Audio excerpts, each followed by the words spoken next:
CWL in action. Happy kaayo ko nga naka-attend aning maong selebrasyon o dako nga selebrasyon sa CWL.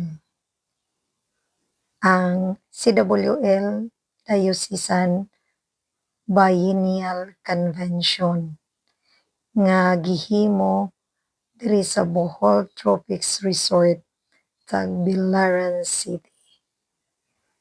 While waiting nga magsugod ang mga activities, lantaw-lantaw sa una ta sa mga kauban nato o sa diing nangita gid ko sa mga kauban diri, mga kaila nato diri dapita, ang mga kaila nato sa Our Lady of Light Vicariate.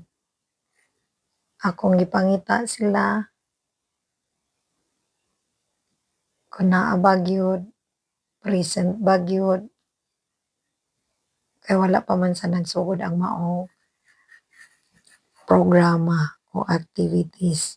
So mao ni ang mga makita, mga panghitabo while gahulat nga magsugod. Busy ang mga in charge sa ilang tagsa-tagsa ka mga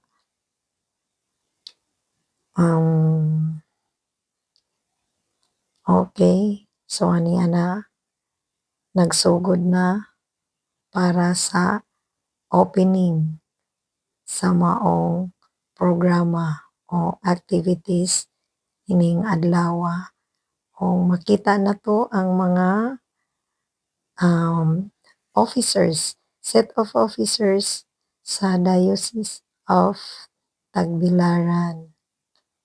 So nagmarcha sila gikan sa entrance mao na entrance na may mga bisita from national. Hisumoto ang entrance nya paluna na ta. Paluna ngisi po ta may paluna ta sa ato ang lugar. Paluna. So while waiting, so ang tanan manindog para na gyud sa opening sa maong activity. So ang nandan isip usa ka Pilipino mao gini atong pagabuhaton ang pagsaludo sa ato ang national flag.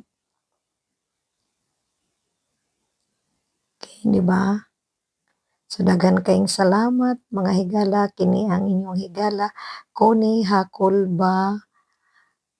God bless everyone and bye-bye hangtod sa sunod nga video mga higala.